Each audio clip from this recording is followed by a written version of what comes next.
When did the drugs start? The drugs started in Michigan City. A guy that was dating my sister was an IV drug user and introduced me into pharmaceutical Pralutins, which was very popular back in that time. It's a form of methamphetamine. And I was scared at first, but once I did it, I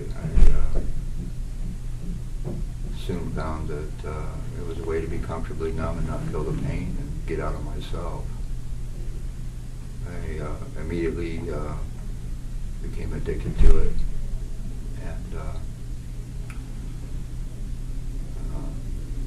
that was the beginning of my drug addiction career, shall we say.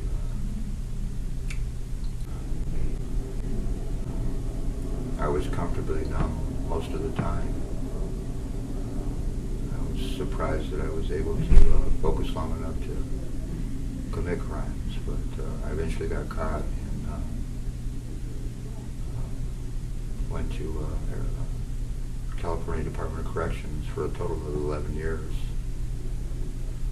May 31st, 1978 was the beginning of my prison sentence, and just barely turned 18, and I was extremely scared with all of these people, gang members, and the killings that were going on and taking place in front of me. I never had that experience before. It scared the hell out of me. But I also realized that I was alone in prison by myself, and I was immediately inducted into a prison gang, and that was my form of protection and my sense of being, my sense of belonging. It was a comfort zone for me, and I felt like I was at home. What did you have to do to be in a gang? You have to commit an act of violence, whether it be murder or a stabbing against black people. That was the target. Back in those days, there was only really three fractions of white organizations. It was the Aryan Brotherhood, Skinheads, or the Peckerwoods. I chose the Peckerwoods because it seemed to be a little more relaxed and not as intense. I did that for 11 years, became a gang member, and my belief system was so distorted. It's a kind of like a learning process and education at the same time. You really, really have to grow up fast. For instance, when we took showers, we usually went 5 at a time, 2 in and 3 out. What that means is only 2 people could be in the shower at a time, and 3 had to stand guard for fear that other hate groups would come in and try to kill you, because it was a target zone. And you had to protect yourself. It was a family is what it was. It was a family that I didn't have. How do you feel now about some of the stuff that you did?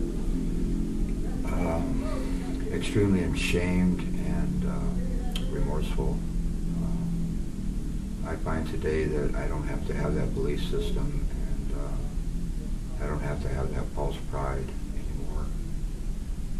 At first it was a huge obstacle for me, because I realized very quickly that once I was released, those value systems and those belief systems do not work on the streets. And What do you mean by that? being a racist is, it's kind of like a Bible. You're supposed to hate everybody but your race, and there's a lot of anger there, and people go out of their way to initiate hate and propaganda and further their cause, shall we say. It's quite disturbing and quite intense.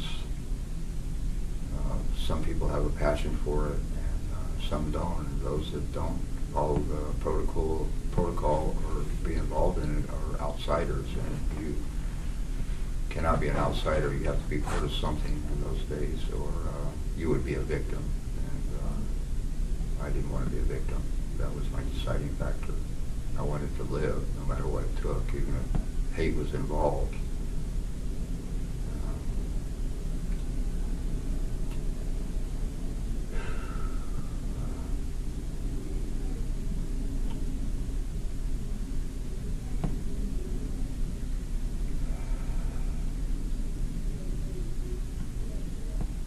Anyway,